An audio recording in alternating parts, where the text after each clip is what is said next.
So this upcoming exam on my chapter 16, and in your book it'll be section 17.4 through 17.7. So it's a really small section, but it's proven to be difficult for some students in the past. So I split it out as a separate topic and exam. Even for my New River students, I do that. Okay. Okay. So we're just gonna cover two topics today, and they both employ what we know already about equilibrium. One has to do with solubility of solids in aqueous solution. I believe we took a sort of yes-no approach to solubility early in the semester, but now we're going to look at the fact that solubility is on a continuum. It's variable. And even if we designate something as insoluble, there's usually a very, very small amount of the solid that will go into solution. So we're going to look at that type. And then we're going to look at complex ions. And I'll have to define what that is, of course, when we get to it. All right. So solubility. Remember when I first introduced the concept of equilibrium constants? I mentioned that they could have subscripts. And one of those subscripts that's reserved for solubilities is the KSP. And the SP stands for solubility product. The reason it stands for product is when you write out the solubility of a solid, you put the solid on the left-hand side, and then you say, what does it become in solution? So here we have the bismuth 3+ ion and the sulfur 2- ion in solution, and they're derived from this solid. Well, you remember when we write equilibrium expressions, we never include solids and we never include pure liquids. So the only thing left is the right-hand side of the equation. The product of bismuth to the second power and sulfur to the third power is all you have left. So that's why we call it the solubility product, because it's a product of these two terms. And there could be more terms than that. They could have different powers. It just depends on the stoichiometry of their solubility. This is one example. And as we always do with equilibrium constants of any kind, we don't report the units because they can become very complicated very quickly with all these powers floating around.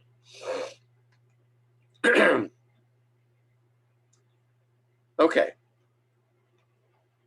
so this is an equilibrium expression. In other words, the soluble parts are in equilibrium with the solid. But the only ones, of course, that we can express in concentration terms would be the product side.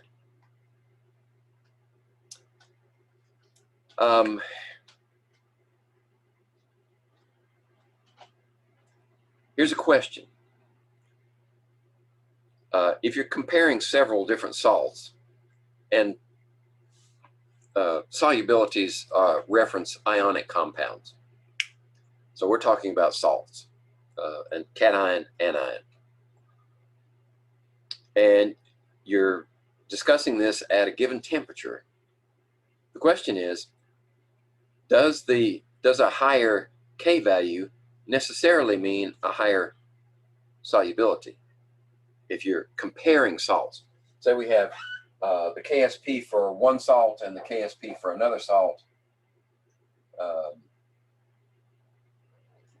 and we compare those, and if we look at the values, say this one is some value X and this one is some value Y, and X is greater than Y. So this value is greater than that value. Does that mean that the solubility of the solid is greater for this one than it is for that one? Well, you look at the expression of solubility, and what do we actually mean by solubility versus the K? That's an important distinction, I think. So we would say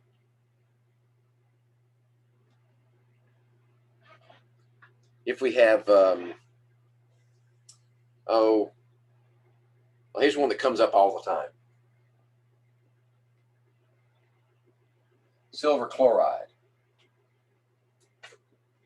will produce silver ions and chloride ions. Right? So the K for that one would equal silver times chloride, both of them to the first power. Now that's the definition of the equilibrium constant. What's the definition of solubility? The solubility is how much of that solid goes into a specific amount of solution. And it can appear in different forms. If you look solubilities up in a reference manual, like the CRC handbook, they're generally given in terms of grams of the solid per 100 milliliters of solvent.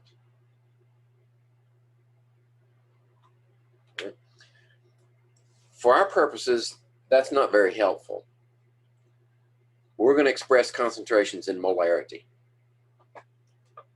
But there's a distinction here that can be drawn even with those units, that this is an expression of the quantity of that goes into solution.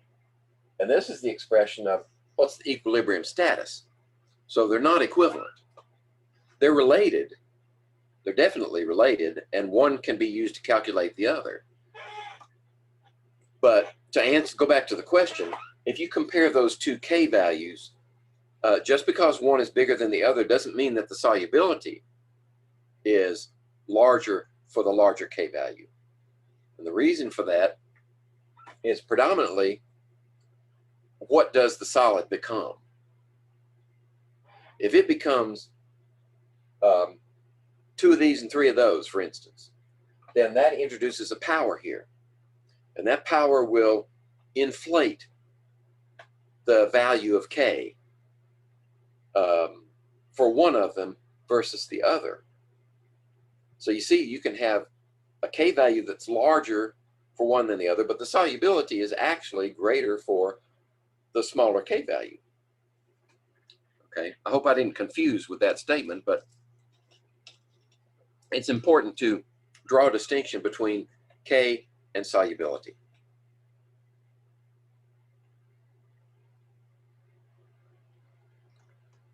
Okay, that's one expression of solubility, mass of solute per unit volume.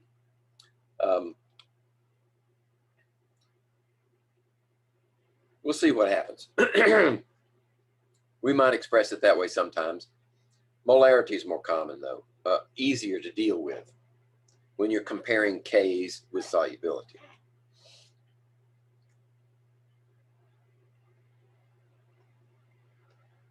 Okay, so the number one draws the distinction between expressing the K value in terms of molarity versus the solubility in terms of some different units. So there could be a discrepancy.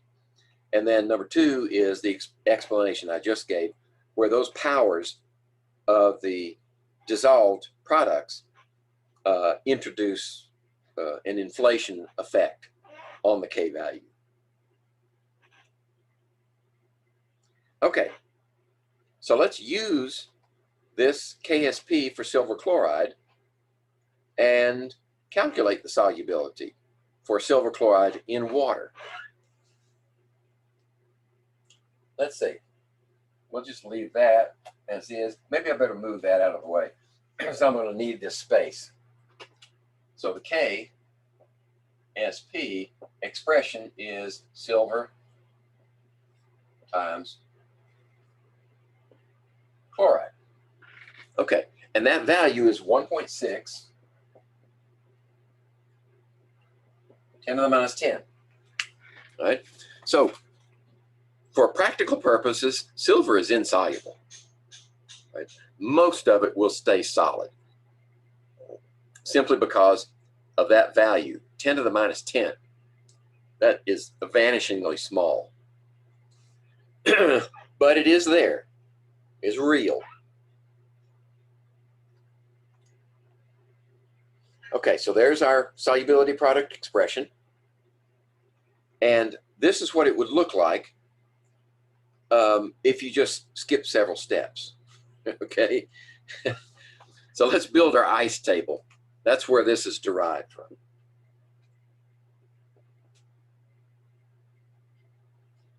Okay, so we're not going to have anything here. We will have something here. So when you first put the silver chloride in solution, you start off with nothing, correct? Okay, so what's the change going to be? The change is going to be some value that we designate as X.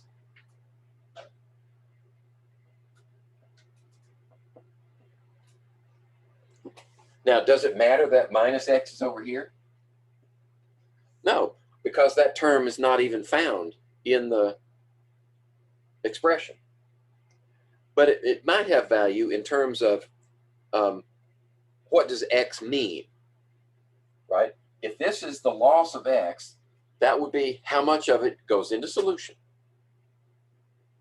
Right? And if this is the other sign of X, this is the concentration of that will be in solution. So X is related to this one. If we know the concentration of X, since it's 1 to 1, then we know the solubility of silver chloride. If we had different coefficients, then we would have to choose our X maybe a little differently to define what the solubility is. But X in this scenario is the solubility. Okay, so we've got an X here, and we've got an X here.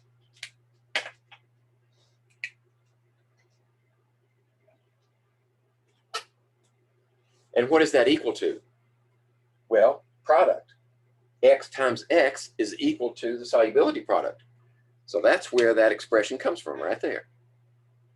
X times X is equal to this. So X squared is equal to that, and X is equal to the square root of 1.6 times 10 to the minus 10. X is equal to 1.3 times 10 to the minus 5 molar. That is the solubility of silver chloride in pure water. So it's pretty small. Right? It's very small, as a matter of fact. Now, if we want to know that in terms of grams per liter, then we would take this moles per liter. Let's see, do I do that? No, I don't do that. But if we wanted to, we could say, if the solubility is 1.3 times 10 to the minus 5, 1.3 times 10 to the minus 5, molar, what is that? That's moles. It's actually moles of silver. But since they're 1 to 1, we can say moles of silver chloride per liter. Then we would just need to change our units, like moles, grams. And you need the molar mass of silver chloride, goes right in here. Multiply that times this, and that would give you the solubility of silver chloride in grams per liter. Okay?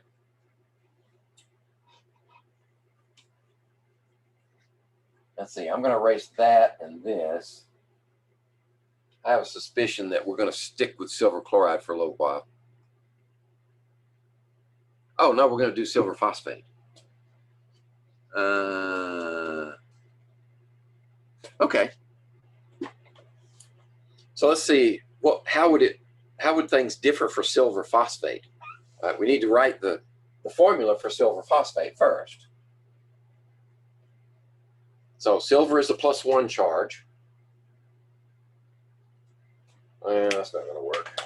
Let me get a new marker.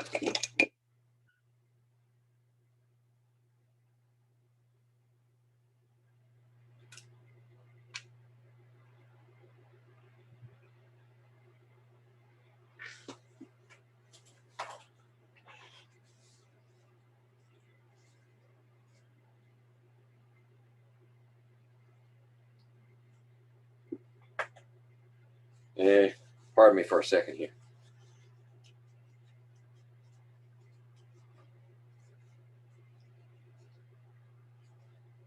There we go. Now, silver phosphate. So there's phosphate. Yeah.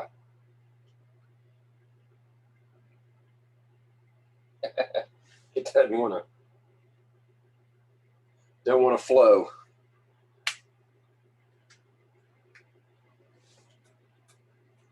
There we go. Phosphate. Silver is +1 charge. Phosphate is a 3- charge. So we need 3.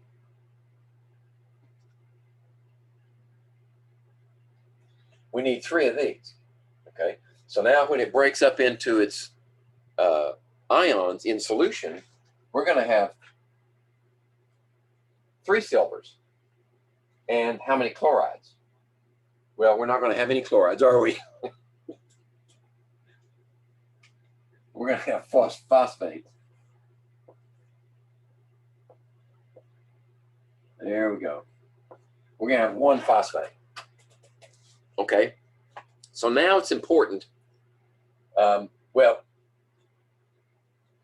let's rewrite the expression. I'm going to need more space. I think I can put it over here. KSP equals 1.8 times 10 to the minus 18. 1.8 times 10 to the minus 18. Okay. And that's equal to silver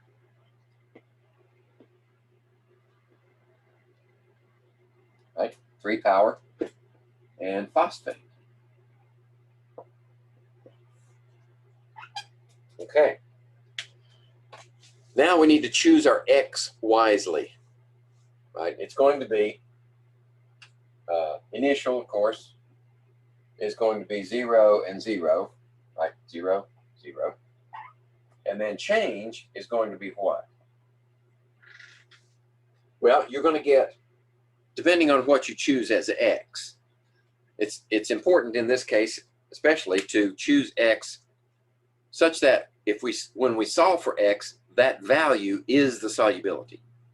So since this is 1 and that's 1, you have 1 of these for every 1 of those, I think it would be prudent to choose X in terms of phosphate, since there's 1 each, right? So if we know what X is, we know what silver phosphate is.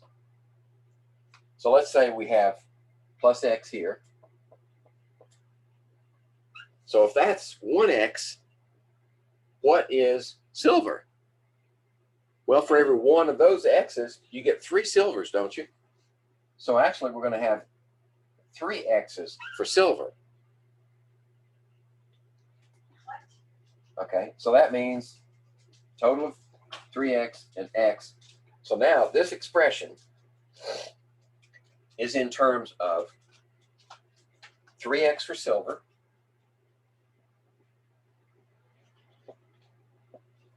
cubed. And this one is in terms of X. Okay, so there's our expression. 3X cubed times X equals this value.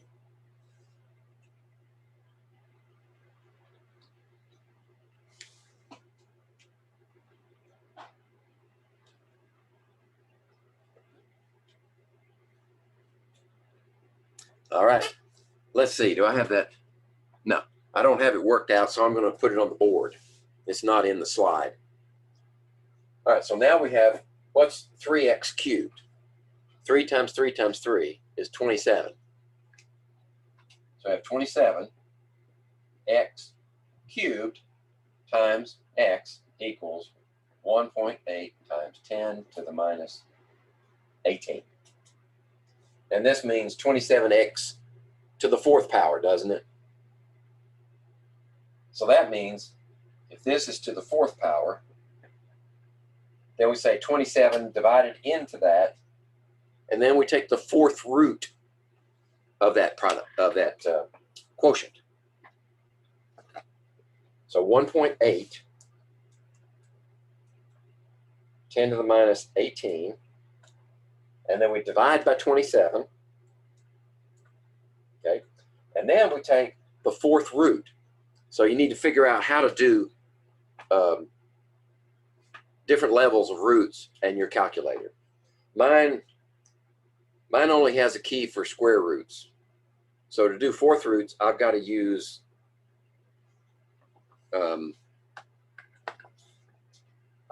this relationship.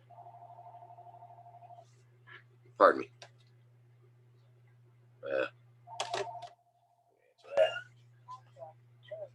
I'm going to use this relationship. If I need to take the 4th root of that number,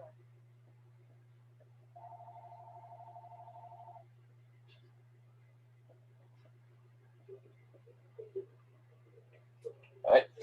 That's the same thing in my calculator as this number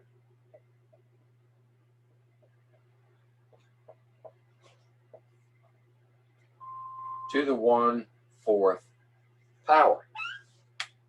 That's what the 4th root means, 1/4 power.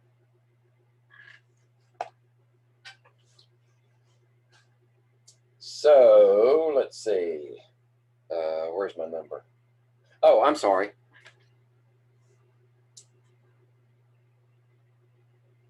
It's not that value. I divided by 27, didn't I? 6.67 times 10 to the minus 20.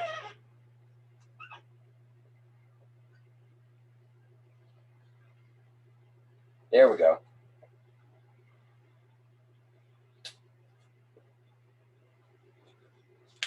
To the 1/4 power. Okay, so I need, let's see, how am I going to do that?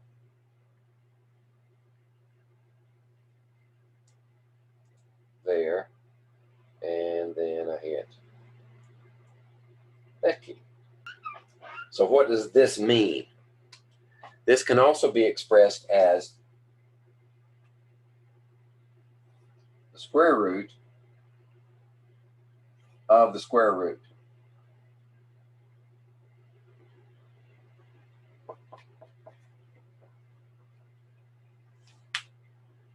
That's how you do that. But the other one should be right, to the 1/4 power. It should work. Let me try that again.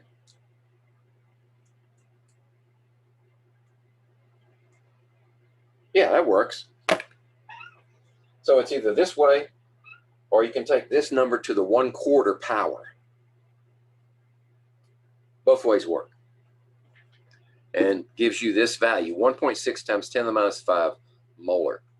So let's compare the two K values, right? Silver chloride has the higher K value, right here, 10 to the minus 10, versus the K value for silver phosphate, 10 to the minus 18. What's the solubility? The solubility of silver chloride is a little bit less than the solubility of silver phosphate on a molar basis, 1.3 instead of 1.6. So it's just the opposite.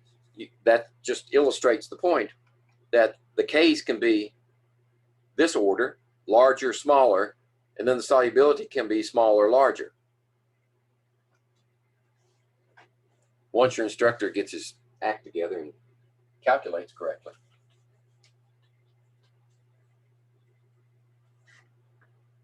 Let's see, are we going to need that again?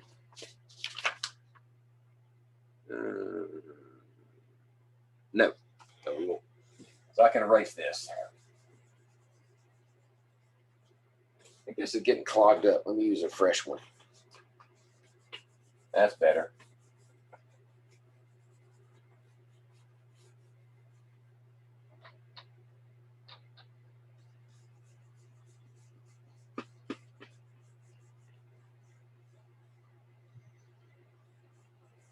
All right. Yeah, I pushed it all over the place. Let me move it back. There we go. All right. So let's go to the next slide. Now, up to this point, we've been discussing solubility in pure water. But what if there's something else in there before you put the solid in? Is there an effect on the solubility? Or if you've got the solid in there and it's already at equilibrium, what if you add something else to it? How does that affect the solubility? Well, this takes us back to one concept is the common ion effect. Is there an ion common to the dissolving solid and the additive? And what effect does that common ion have? Sometimes the common ion doesn't have any effect at all. But let's look at this one example. Let's say we have silver chloride in water. What effect would silver chloride in an acidic solution be? How would it compare if you make the acidic solution adding nitric acid, for instance? Right. So we're not going to use an acid that's got a common ion in it. We're going to use nitric acid. So you may surmise from a previous statement that since nitric acid has no common ion to silver chloride, that the nitric acid will have absolutely no effect on the solubility of silver chloride. So there's our expression for silver chloride's dissolution.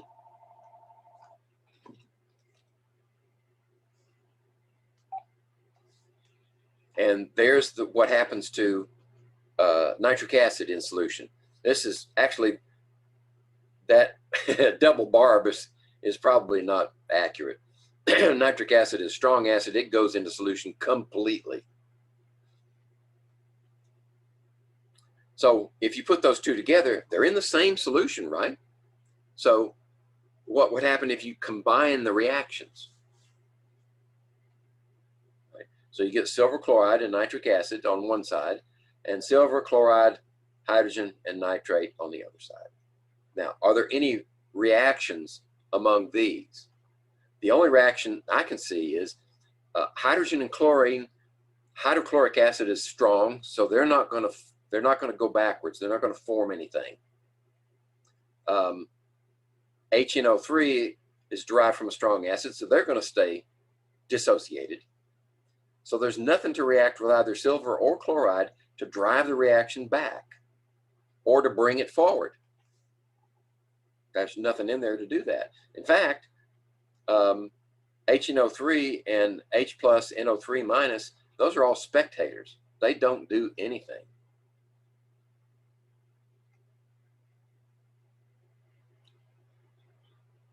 Okay, there are no common ions. So there's absolutely no impact on the solubility with nitric acid. What if we use nitric acid instead in a solution of silver phosphate in water? So we're going to add nitric acid to that silver phosphate solution we calculated earlier. So what are the possibilities there? Well, here's the dissolution of silver phosphate. Well, I erased it. It was on the board. And here's that same dissolution of nitric acid. So when you add those together, what do you get? Well, on this side, what do you have? You have hydrogen ions, silver ions, nitrate ions, and phosphate ions. Okay. So I don't see any common ions here, so there's something else at work that we need to consider. What's the nature of PO43 minus? Right? Remember when we talk about acids and bases and the equilibrium of acids and bases with their protons and their conjugate bases. So we would have this one. It would produce a hydrogen like that in solution. And then you would take this one and it would dissociate a hydrogen and make this one. And then you would take that one finally and take the last hydrogen. Right? So this is the one we're dealing with right here. Remember what the equilibrium constants were for these. They get smaller and smaller as you go down. So this may be, in fact, I don't even think this is a very strong acid to begin with. So it would have a K value, and then it would have a weaker K, and then a weaker K. So what does that mean? As this one gets weaker here, these bases get stronger, which means they are on the lookout for hydrogens. That one's going to grab any hydrogen that comes close to it. And then this one is going to grab the hydrogen, and that one's going to grab a hydrogen and make phosphoric acid. So the short story is this phosphate group is definitely going to react with that hydrogen, right? And then it would be removed from this equation. So when you remove something from that side, Le Chatelier says, the reaction is going to shift to the right to make up the difference. And that's what it does. It shifts to the right by causing more of this to go into solution.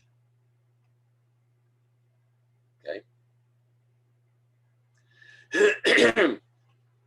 So when it does that, it actually increases the solubility of silver phosphate by adding nitric acid. Now this is characteristic of any solid that is composed of a cation and an anion, and the anion is a very strong base. See, with silver chloride, chloride is derived from hydrochloric acid, which is a strong acid, which makes chloride a weak base. So that's why it wouldn't work with silver chloride. But silver phosphate is a different animal. It's got the phosphate, which is a strong base. It will latch onto hydrogens and shift the equilibrium to the right. Okay? So, then the question becomes, we've already established that the solubility of silver phosphate increases if you acidify the solution, right? It doesn't care about the nitrate. It only cares about that hydrogen. That's what it cares about.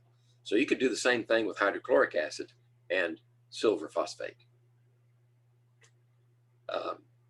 So we've established that the solubility increases for the silver phosphate.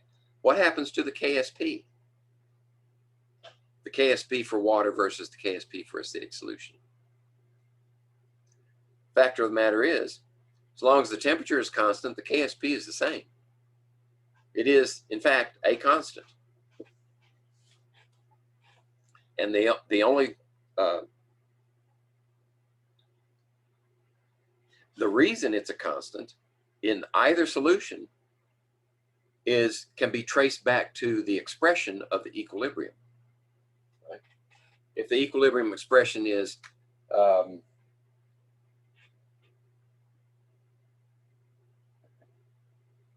this,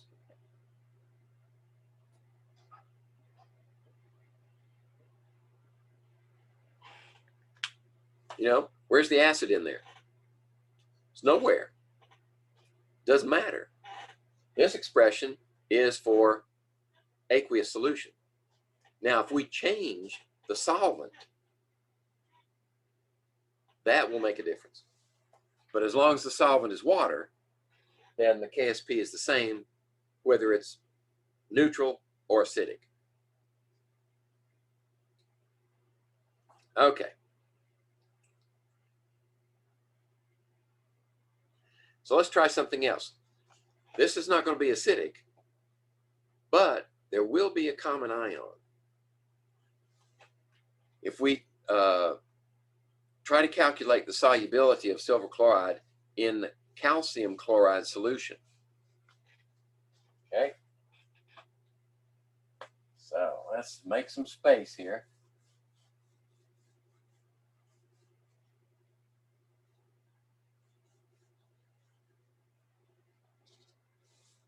There are not many slides in this set, but we need to spend a lot of time on each slide. Okay, so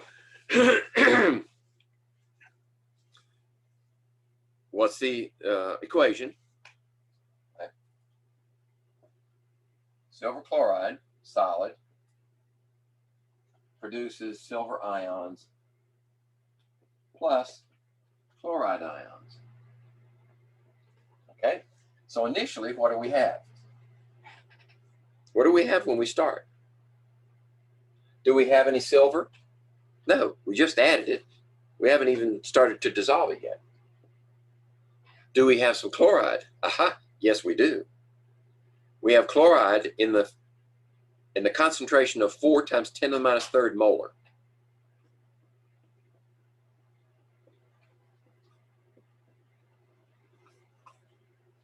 Okay, so our starting position is different. If this were water, both of them would be 0. But in the calcium chloride solution, and I've already made a mistake.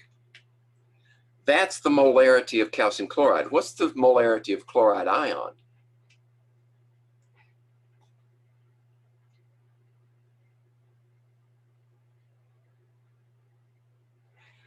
Twice. Look for the formula. Calcium chloride makes 2 chlorides for every 1 calcium chloride.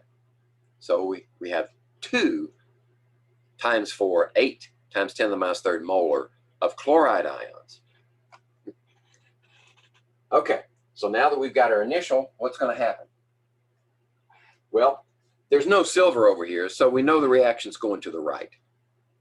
We don't even have to calculate the Q. It's going to the right to make a little bit of silver. So what are we going to have? Well, if these are 1 to 1, let's call this X. And then we're going to add the same amount of X. Right? It's still 1 to 1 here. So that means the equilibrium position is X here and 8 times 10 to the minus third plus X. Now we can plug that into our expression. This times that equals 1.6 times 10 to the minus 10. Okay, and that's my ice table. So there we have this one is equal to that one times that one. There you go. Now, what is that going to present? It's going to make a quadratic, right? It's going to be x times this, and x times that means x squared. So you're either going to have to solve the quadratic, or you're going to have to make an assumption. Is x large? Well, based upon this value here, x is going to be very small. It's going to be significantly smaller than 10 to the minus third. So it's probably safe to say that this x is insignificant. We just drop it out and solve for the other x. And if we do that, we get 2 times 10 to the minus 8 molar. That's the solubility of silver chloride in a 4 times 10 to the minus third molar calcium chloride solution. The volume doesn't matter. Not in this case, because we're given the concentration right there. See? That volume would only matter if we were given some term over here that required the volume to do another calculation, but we don't need it. So this solubility, 2 times 10 to the minus 8, how does that compare to, let's see, how does that compare to the solubility of silver chloride in pure water? I think it's a lot less. I don't remember the value. Let's scroll back. It's simple enough.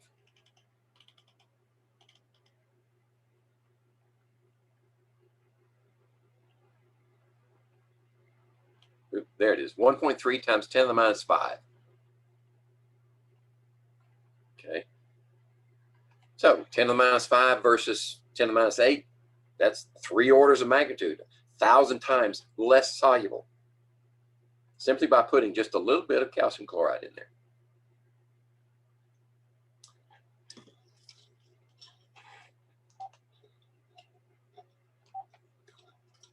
All right.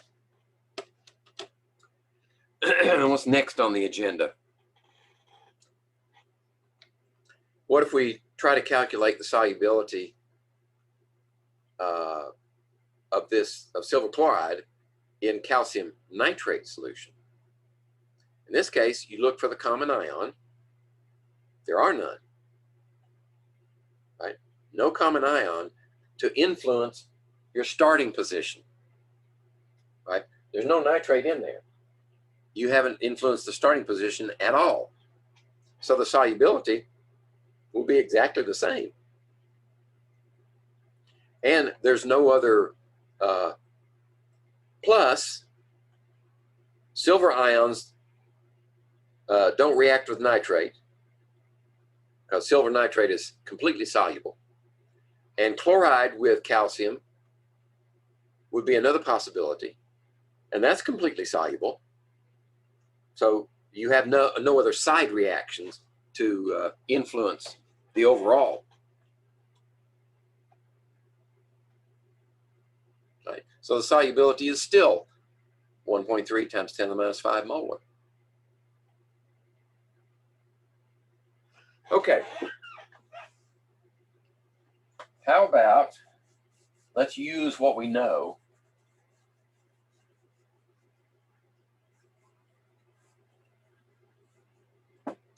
about salt solubility to separate ions in solution. It's a common technique, separating metal ions that are dissolved in a solution by using their solubilities. Okay, so how do we know whether the precipitation will form? We look to the Q. Okay. So if we have, okay, I do have this one in the slide. So if we look to this reaction, for instance, silver chloride yields silver plus chloride ions, and we calculate the Q, what relationship is that Q to the K value? Okay, same as when we discussed equilibrium before. If the Q is equal to the K, then nothing's going to happen. It's already at equilibrium. What if the Q is greater than K? What does that mean? If the Q is greater than K, that means you have more ions in solution than you would expect at equilibrium, which means you have excess silver and chloride. So some of it's going to precipitate. Right? So in this scenario, we're saying these ions are in solution, but there's no solid. Right? We say we've combined two solutions, one that has silver ions in it, one has chloride ions in it. Before we do that, maybe we want to run the calculation. What's the concentration of each of the ions if we put them together? because the volume will change. And then you run the Q value.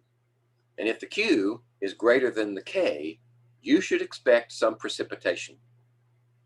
Some precipitate will form. You need to know the specifics of what the concentrations are in order to find out how much of that precipitate will form. But we can predict that if the Q is greater than K, you will get a solid. If the Q is less than K, that means we don't have enough of the silver and the chloride to precipitate. So nothing will happen. Okay? So we can carry this one step further. Call it selective precipitation, where you have a mixture of metal ions. So in order to precipitate a mixture of ions, you really need to know what ions are there. And with modern analytical techniques, we can determine that. In the past, with wet chemistry, it was a very tedious process to determine what was there. And sometimes they just went ahead and went through a specific protocol and then worried about the results afterwards. But now we have instrumentation that can actually quantify how much of each ion is in solution. I used to operate one of those instruments. It's called an inductively coupled argon plasma spectrometer, which is a fancy name for a very hot torch that makes your elements glow, and then you look at the light that they give off and run that light through a spectrometer, split it up into its wavelengths, and characteristic wavelengths determine what elements are there. They also determine how much. But it's fairly easy now if you have the money. I mean, those things are not cheap. I think the last one we bought was like 150,000. But the first one we had cost $250,000. So over time they got cheaper.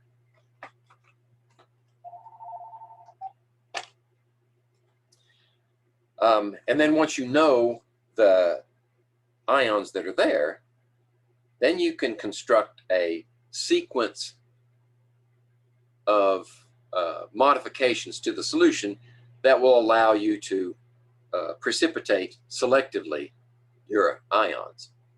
And then how do you get them out of there? Well, once you've got a solid, all you have to do is filter it. Filter it, got your solid. You may need to wash it or prep it some way, dry it, of course. And then you have separate ions. Okay, so let's say, for argument's sake, that we only have two ions in there. We have barium and silver. So what could you add to that solution that would selectively precipitate one versus the other? Well, you need to look at the characteristics of barium and silver, and I would focus on silver and say, what compounds could silver form that would precipitate? Well, let's see. Chloride precipitates. We know that phosphate precipitates. But if you compare those two, phosphate also precipitates barium. So you probably want to use chloride.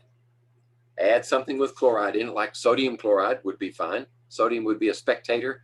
Chloride would react with the silver. And then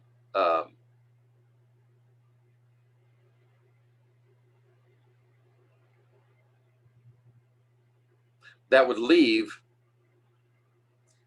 would precipitate silver. It just occurred to me. The chloride would precipitate silver as silver chloride, but now you've got a solution that's contaminated. Your barium in solution is contaminated with sodium. How do you separate those? That's not as easy. So I would pick a different, instead of using sodium chloride, why not use hydrochloric acid?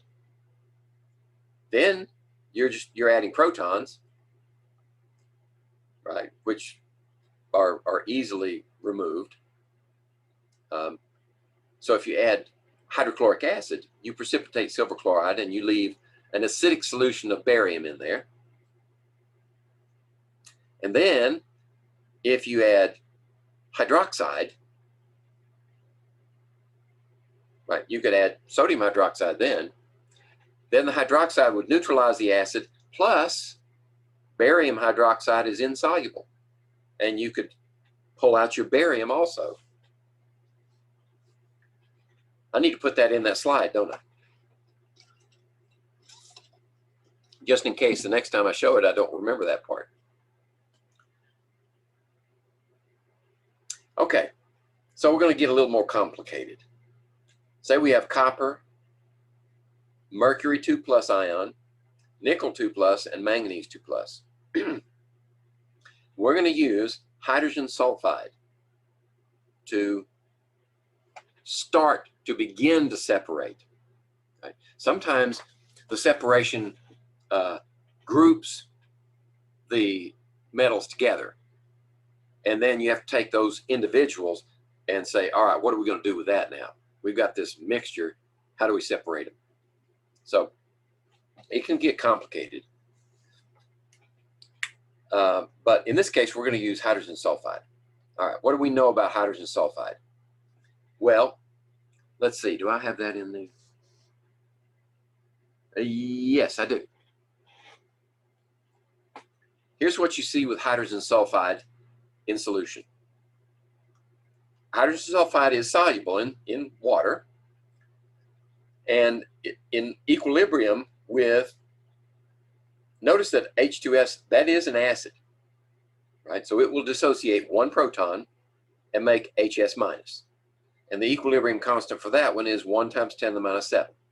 So what that tells you is most of it is H2S. You have some hydrogen and you have some HS minus. And then the second dissociation relieves S2 minus. That's the ion that you want to control.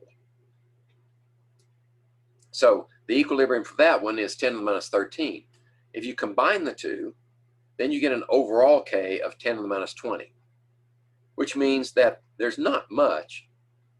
In pure water, there's not much sulfide there. But we don't even want a little bit of sulfide there.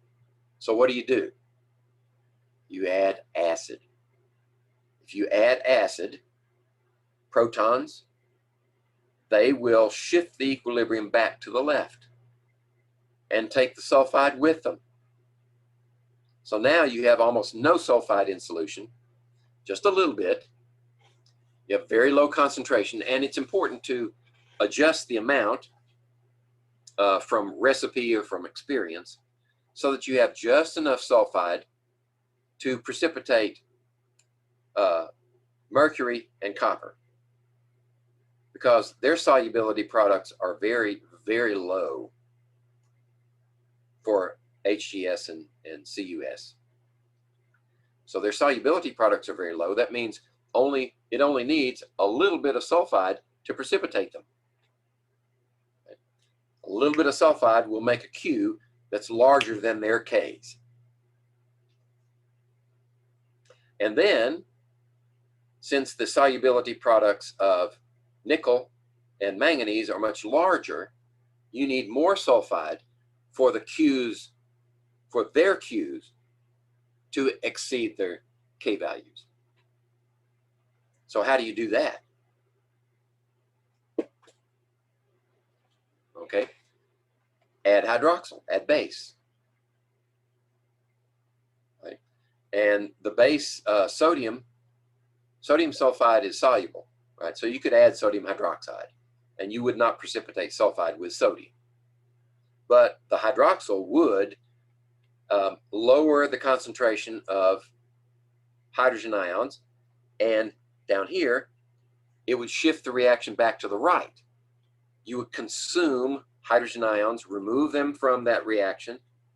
That means that H2S is going to give you more hydrogen ions plus more sulfides. And you will reach a point where the sulfide concentration combined with the metal concentration, nickel or manganese, is sufficient for the Q to exceed the K. And then those other two will precipitate. So that's a long story for a very quick reaction. So people who do this day in and day out, they have flowcharts, recipes.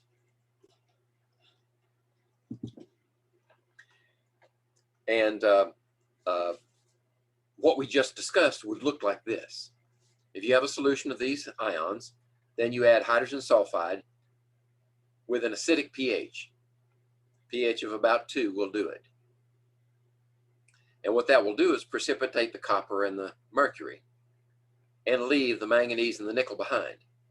And then you take that solution and add base to it and bring the pH up into the basic range. Then you are producing enough sulfide to precipitate manganese and nickel. So that's just a small piece of a larger scenario, a larger flow chart for separating metals. This is a bigger one. Suppose you have a mixture of all these metals, and that covers a lot of them that you're going to see in industrial situations. So what do we do? Well, the first step, you produce these group 1 compounds out of silver, mercury, and this is mercury 1. Remember, when mercury always occurs like, well, mercury always has a 2+ charge. If there's one of them, then that mercury is 2+, oxidation state. If there are 2 of them, then each mercury is +1. So that's what we've got here. We've got mercury that's +1 right here, Hg2, 2+, right? As opposed to this mercury, which is Hg 2+ by itself. So, and this one is only going to pull out the mercury with oxidation state 1+. Okay, if you acidify the solution with hydrochloric acid, HCl, chloride will precipitate silver, mercury, and lead out of that group. That's what we call group 1. Then it's left behind after you filter these out or let them settle out or however you separate them. Then you take that solution and you do the next step to it. It's already acidified. So now if you add hydrogen sulfide to it from our previous slides, you know that the very low solubility sulfides will be taken out of solution. And group 2 includes not just the ones that we looked at earlier, the mercury 2+ and the copper, but you'll also get bismuth, cadmium, lead, arsenic, antimony, and tin out of this group. That's considered group 2. Then what did we do next? We added a base. So if you add base now to this solution, you're going to precipitate those hydroxides. Let's see, before we precipitated the sulfides. Okay, you're going to get both. In this group, you're going to get sulfides and hydroxides. The insoluble sulfides will drop out: iron, manganese, cobalt, nickel, zinc. But you'll also get, in this scenario where you have all of those ions, those cations, the hydroxide will precipitate aluminum and iron. Let's see, iron 3+, aluminum 3+, and chromium 3+. Those will come out of solution in group 3. So notice that we got mixtures here. So they have to be further treated if you want to separate them down to their individual elements. Well, this is a first step. Then what's left over? Well, what's left over is barium, calcium, and magnesium. they will precipitate with carbonate. You've already got a basic solution. So sodium carbonate is just going to make it a little more basic, but it'll add the carbonate ion. And the carbonate ion will combine with each of these metals, and they will precipitate. So what do you have left? All you have left is the alkali metal ions, because they're soluble in everything. Sodium, potassium, lithium, rubidium. You can't precipitate those. So they're left behind, along with ammonium. Right? If you have ammonium here, sodium, potassium. Let's see. There's no rubidium or lithium there, but if it was, we'd have to see. The group 1 elements are supposed to be soluble no matter what the counter ion is. So that's stepwise. Now, I'm sure you're asking yourself, am I going to have to memorize all this stuff? No. But you need to know how to use the chart, because this is contained in useful information in Blackboard, so you can access it before you go into Lockdown Browser. Be sure you have a copy of this and your other useful information that you will find in that folder with the exam. And then once you have that hard copy, then you can start Lockdown Browser, because it's not going to let you look at the documents once you're in there. And learn how to use that and say, all right, what group is it in? And what step am I at? Because that's probably what the question will say. Okay, so that was solubility product in a nutshell. Next, we have complex ions.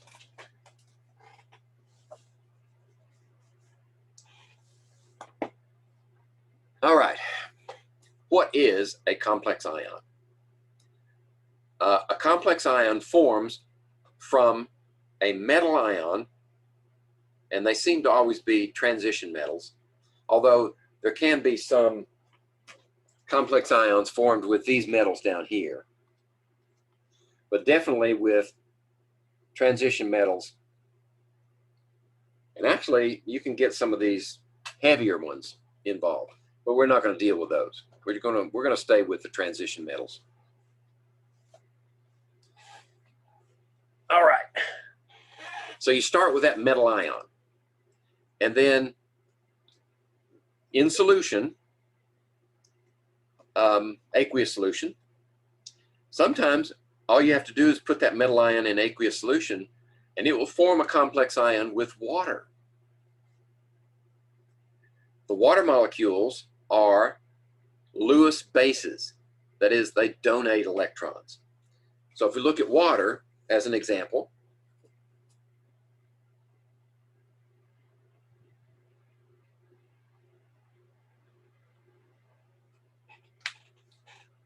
water would make a perfectly good Lewis base. It's got those lone pairs to donate.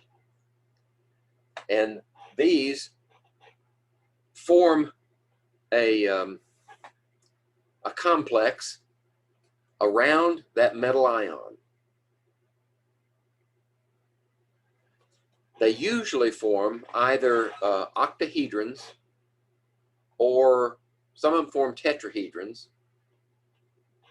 Let's see. Occasionally you'll have square planars.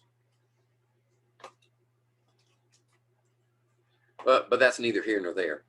I'm more interested now in the equilibrium that's involved. The equilibrium is, it doesn't form a solid. It's derived from metal ions that are already in solution, and then it forms this complex ion that is also water soluble. Okay?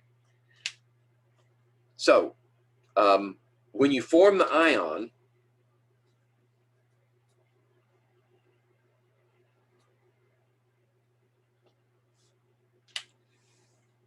it will be, the ion will be in equilibrium with the metal ion and the ligands, the Lewis bases that surround it. And you can write an expression for that. We'll have an example of that in just a second. In fact, I'm going to go to it now. Here's an example.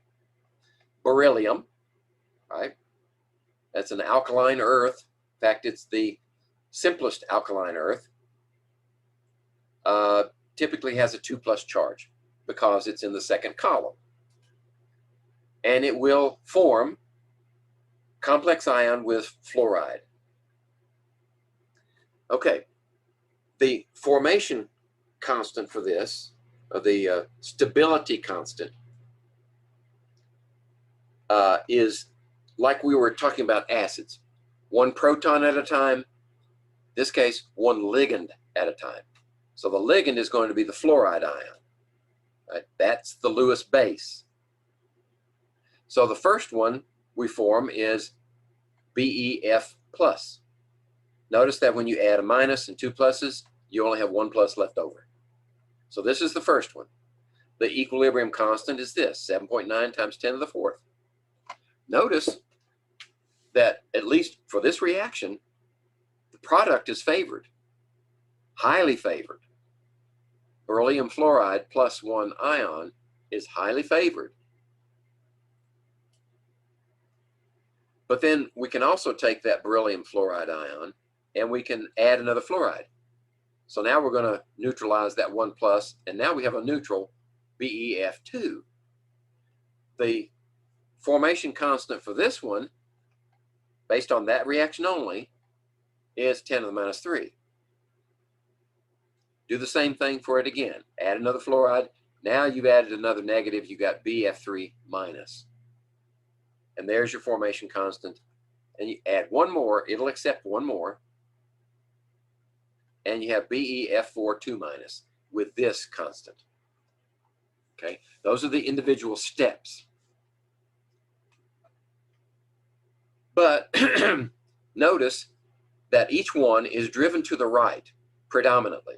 10 to the 4th, 10 to the 3rd, 10 to the 1st, even 10 to the 2nd. 10 to the 1st power means that you're 27 times more likely to have this than you are that. So that tells me that when you start with this beryllium up here, you're going to end up with this one down here. And we can determine what is the equilibrium for the overall reaction. Remember, if you add these together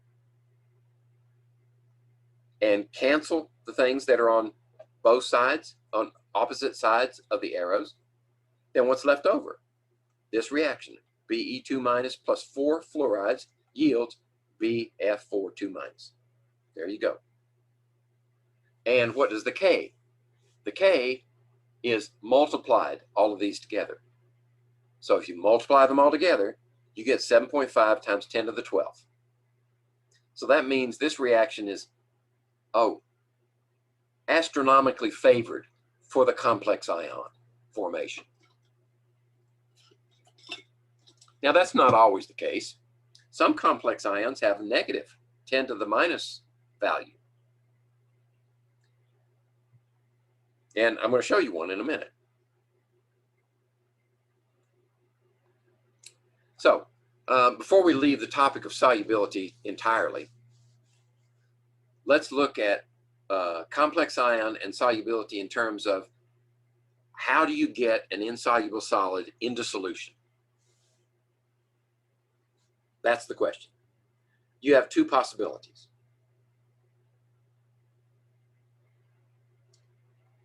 If the anion of the solid, like silver phosphate, the anion is phosphate. If that is a good base, then you can increase its solubility simply by acidifying the solution. Just add protons, and you'll get that in solution, like silver phosphate. But if the anion is a poor base, then your alternative is to form a complex ion. And in that one, you don't attack the anion, you attack the cation. And silver chloride is a perfect example of that one. How do you get silver chloride in solution? Chloride is a very poor base.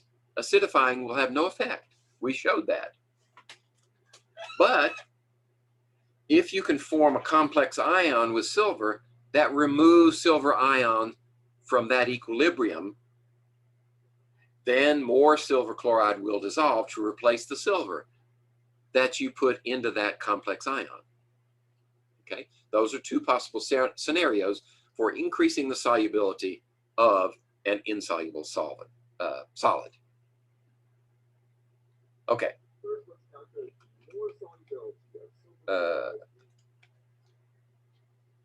All right, so this is a Khan Academy thing. It's going to last, I don't know how long.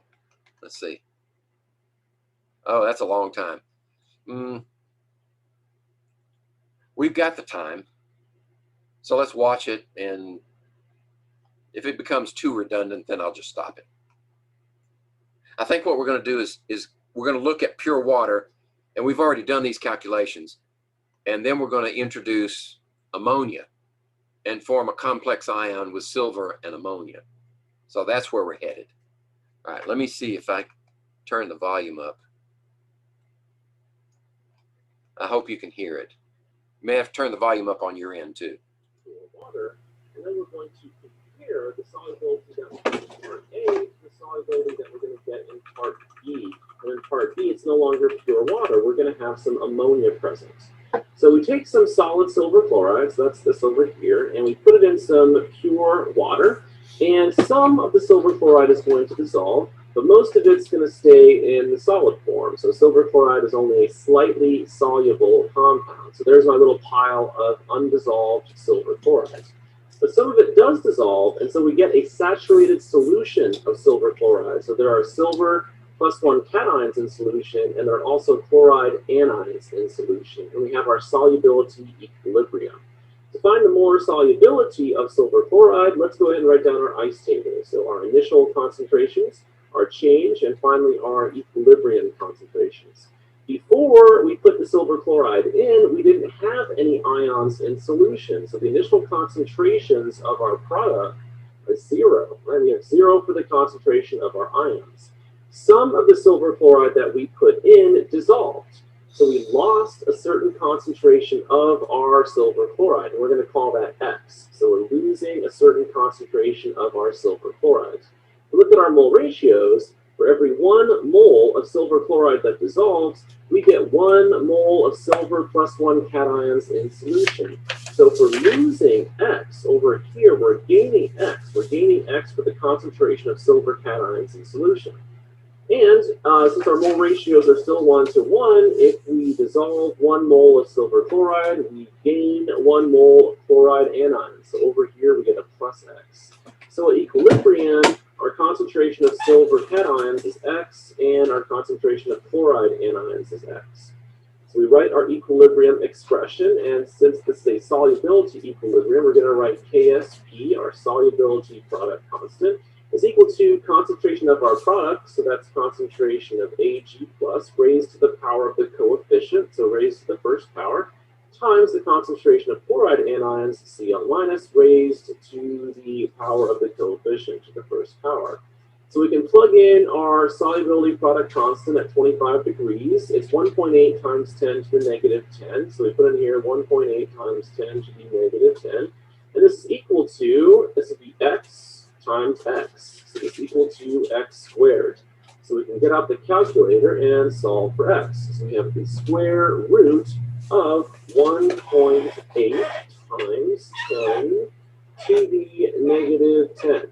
So take the square root of that, and X is equal to 1.3 times 10 to the negative 5 if we round that. So X is equal to 1.3 times 10 to the negative 5 molar. So that's the concentration of, let's say, our silver +1 cations in solution. That's also the molar solubility of silver chloride, right? That's how much we can dissolve. So not very, it's a very small molar solubility. So silver chloride is only a slightly soluble compound. let's see what happens when we have ammonia present instead of pure water. So we have a 3 molar, right? We have some ammonia present now. What happens when ammonia is around silver cations, right? We get this reaction. So silver cations plus 2 molecules of ammonia give us what's called a complex ion over here. And let's show what's happening. So if we have a silver plus 1 cation, right, we have 2 molecules of ammonia. So let me go ahead and draw in my 2 molecules of ammonia. And this is certainly not drawn to scale. So I'll draw one in on that side. I'll draw another one in on this side. Remember your definitions for Lewis acid, Lewis base. Right? A Lewis base is an electron pair donor. And that's what's going to happen here. The nitrogen has a lone pair of electrons, and each ammonia molecule is going to donate a pair of electrons to our silver plus 1 cation. Right? So ammonia is donating as an electron pair donor, so this must be our Lewis base. And the silver plus 1 cation is accepting a pair of electrons, so this must be our Lewis acid. So the formation of a complex ion is a Lewis acid-base reaction. And notice the equilibrium constant for this, 1.6 times 10 to the 7. Kf is called the formation constant. This is a very high value for the equilibrium constant, right? So the equilibrium lies to the right, and this is a stable complex ion. So any silver ions that are in solution, if you have ammonia present, ammonia is going to pick up that silver ion and actually remove the silver ions from solution. So if we go back up here and think about our equilibrium, right, if we have ammonia present, we're going to be removing silver cations from solution. Right, so we're decreasing the concentration of silver cations. We're decreasing the concentration of one of our products. And Le Chatelier's principle says if we're decreasing the concentration of one of our products, our equilibrium is going to shift to the right to make more. Therefore, increasing the solubility of silver chloride. More is going to dissolve because the ammonia is present, because of the formation of our complex ion. So if we added some ammonia, right, if we add a solution of ammonia here, we could get our silver chloride to dissolve, right? Because it's more soluble because of the formation of a complex ion. So let's say we add enough ammonia solution where we get our silver chloride to dissolve here. So that's the idea. Adding our ammonia, right, caused formation of a complex ion, which increased the solubility of our silver chloride. So we would expect an increased solubility here of our slightly soluble ionic compound, silver chloride. And next, we're going to do the calculation. We're going to find the solubility of silver chloride in our 3 molar ammonia solution. Now we've looked at 2 reactions. We've looked at the solubility equilibrium for our slightly soluble compound. And we've also looked at the formation of our complex ion. Now let's add those 2 reactions together to get our net reaction for what's happening, right? So we're going to add our 2 reactions together to get a net reaction for what happens when you put silver chloride in ammonia. Right, we have silver cations on our reactant side and on our product side, so we can take those out. And so for our reactants, for our net reaction, we have solid silver chloride plus ammonia. And for our product side, we would have our complex ion and our chloride anion. So we have our complex ion, and we also have chloride anions, so Cl-. So that's the net reaction. And if we added those 2 reactions together to get our net reaction, we have a new equilibrium constant, which I will call K. And if you add 2 reactions together to get your new equilibrium constant, you multiply the equilibrium constants of those 2 reactions. So K is equal to KSP times KF. So if you did that calculation, 1.8 times 10 to the negative 10 times 1.6 times 10 to the 7, you'll get your new equilibrium constant. And I won't do it here just to save some time, but if you do that, you'll get 2.9 times 10 to the negative 3rd. So that's a 9, 2.9. All right, our goal is to find the molar solubility of the silver chlorides in our ammonia. So we set up our ice table, so our initial concentrations, our change, and then our equilibrium concentrations. And let's pretend like we're starting out with our solution of ammonia and we haven't added any silver chlorides yet. Let's go back up here and let's see what our concentration was. Well, we started with a 3 molar solution of ammonia. So let me put that down here. So our initial concentration for ammonia is 3 molar. And if we haven't added any of our silver chlorides, then we don't have any of our complex ions. The initial concentration of our complex ion is 0. And we also wouldn't have any of our chloride anions either. So that concentration would be 0 too. So now we add our silver chloride to our solution of ammonia, and some of our silver chloride is going to dissolve, and so we make that concentration X. So we're losing a certain concentration of silver chloride, so we write minus X. Next, we look at our mole ratios. So the mole ratio of solid silver chloride to ammonia is 1 to 2. So for every 1 mole of silver chloride that dissolves, right, we're also going to lose 2 moles of ammonia. So right, minus 2x here. For our products, if 1 mole of silver chloride dissolves, we make 1 mole of our complex ion. Right? So if we're losing x over here, we'd be gaining x over here for the concentration of our complex ion. And same thing for the chloride anion, because our coefficient is a 1. So we're going to gain x for the concentration of chloride anion. So at equilibrium, our concentration of ammonia is 3 minus 2x. Our concentration of complex ion is x, and our concentration of chloride anion is also x. Next, we write our equilibrium expression. So K is equal to concentration of products over reactants. So I look at my complex ion over here, so concentration of our complex ion, and we raise the concentration to the power of the coefficient, so to the first power.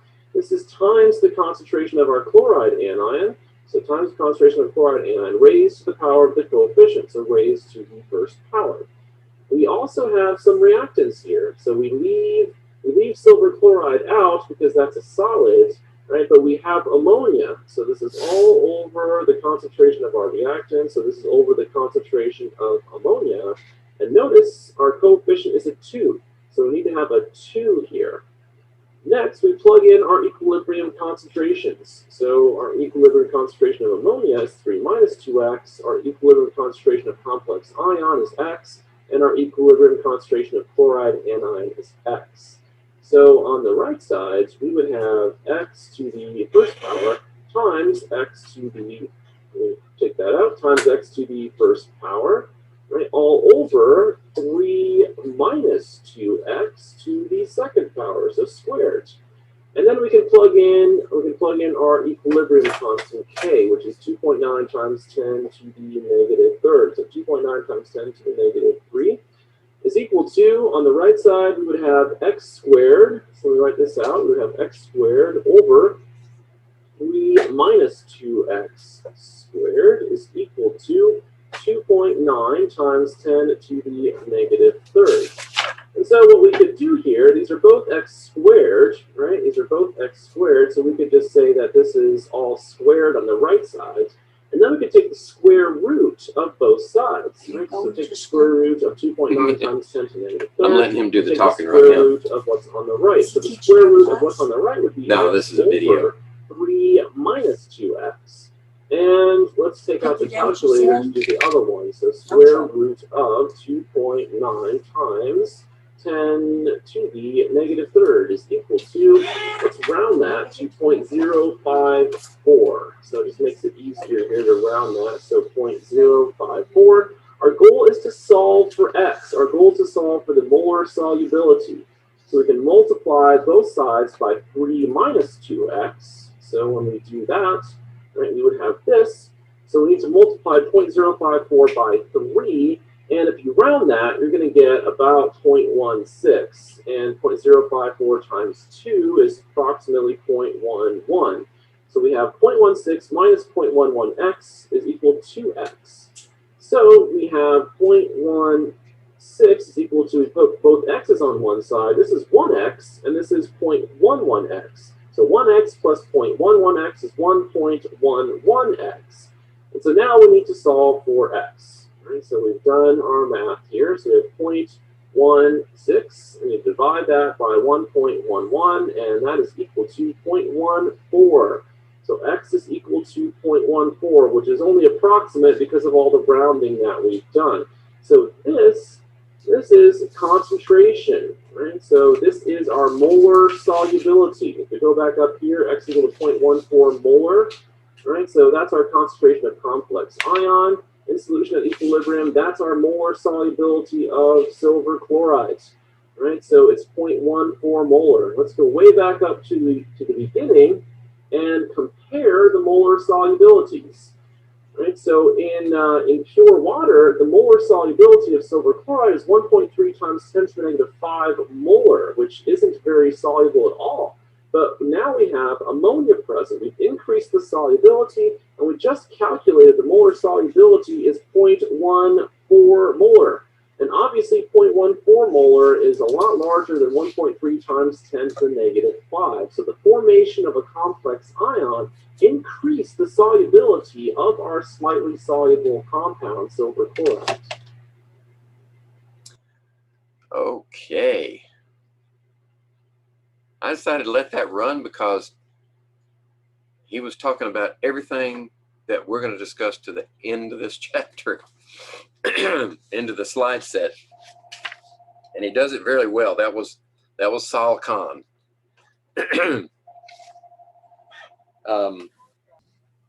All right. So to finish, jumping off from Sol Khan's discussion, the species that are involved in this reaction mixture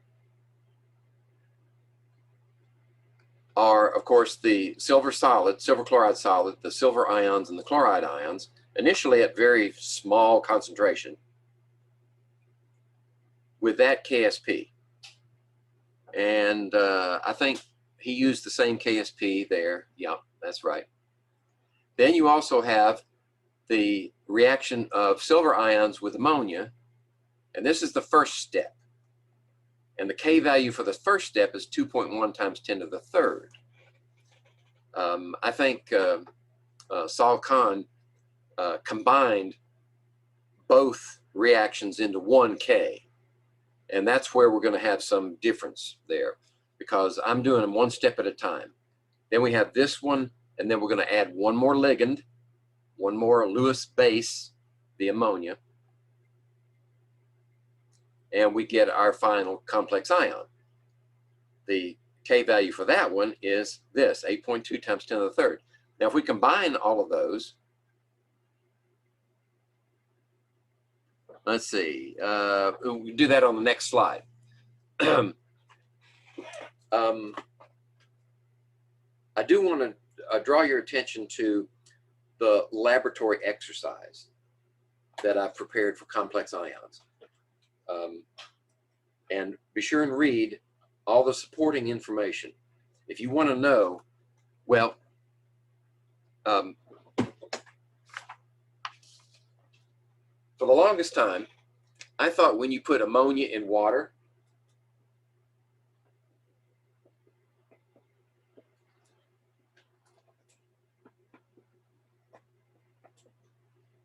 that's what you got. You got ammonium hydroxide, which means ammonium ions and hydroxyl ions. You do get some, but not much, very little. There's a K that is associated with this reaction, and in that document, the supporting document for your lab, you will find a discussion on what percentage of ammonia is actually in this form or that form. Because if it's in this form, it's not a Lewis base anymore. It will not react with the silver. It has to be in that form. So I went and did the calculations just to satisfy my own curiosity, and I found out that 98% of the ammonia in solution is that ammonia. So when you say the concentration of ammonia is 3 molar from Sol Khan's discussion, it's almost all 3 molar. It might be slightly less, but for our purposes, you can treat it as 3 molar ammonia.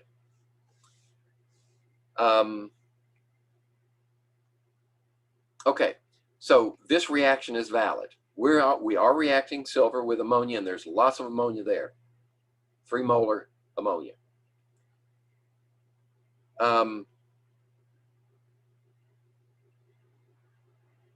So what's the composite of this one?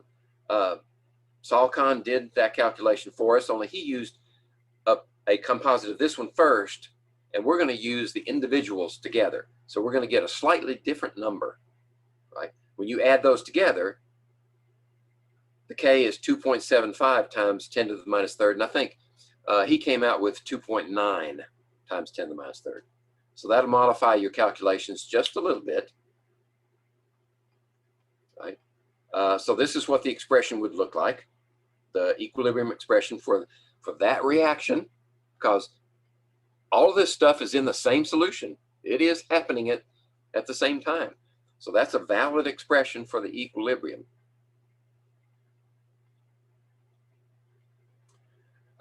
It also informs us that even though these equilibrium concentrations, constants, excuse me, are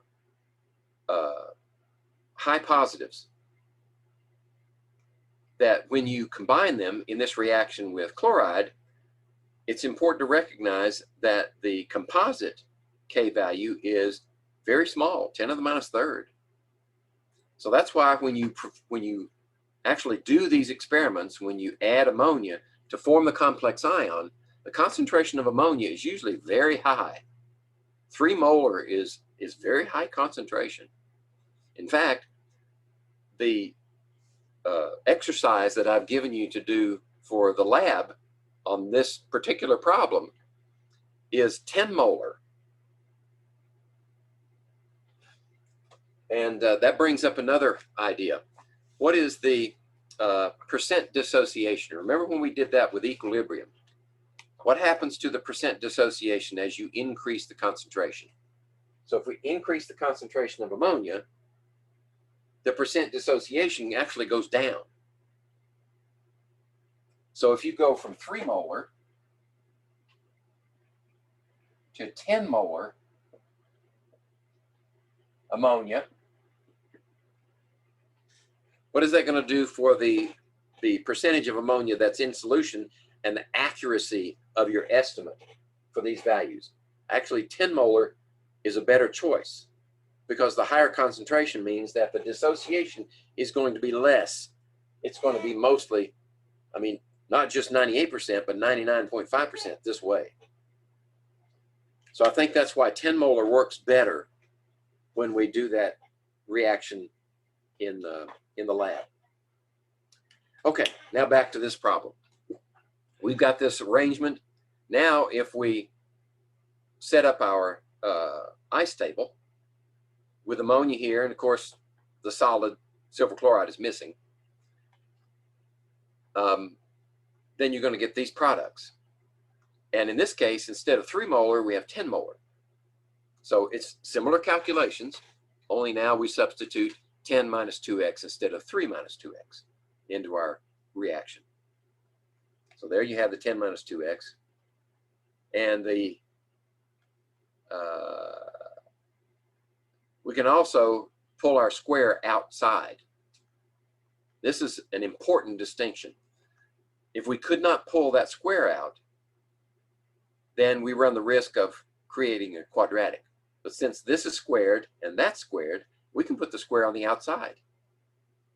That means that this value in here is going to be equal to the square root of that value. And there's the square root of that one equal to this. Go to the next slide. Okay. So now, let's see, this is where we were right here. So there's the square root of this value, and then this term comes over on this side, multiplied, equals x. Right? So we just keep working it down until we get x on one side. When you have 10 molar ammonia instead of 3 molar, the solubility of silver chloride jumps from 0.14 up to 0.47 molar. Quite an increase, 4 times as soluble in 10 molar than 3 molar.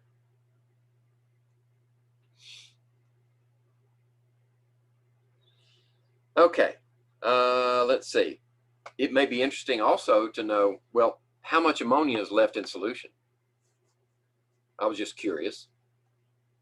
So if you do the reaction, 10 minus 2x is actually the ammonia concentration at equilibrium. So you just plug in the values. There's x, and there's what you have left. So you've used up one whole molarity of ammonia in the process of forming this complex ion and solubilizing the silver chloride. Okay, that's all I have to say about that. That's the last slide. And I'll stop the share. And let's see. So this time next week, we'll have a review. And I'll probably use the review document that's in Blackboard. And we'll work some more of these problems. So it'd be a good idea for you to dig into some of those problems, do the ones you can, then concentrate on the ones that are giving you difficulty using the worked problems that also come along with that. Right? I've got one of those documents in there too. And if it still doesn't make sense, bring those to class on Friday, and then we'll work them out, make sense of them. All right, that's it.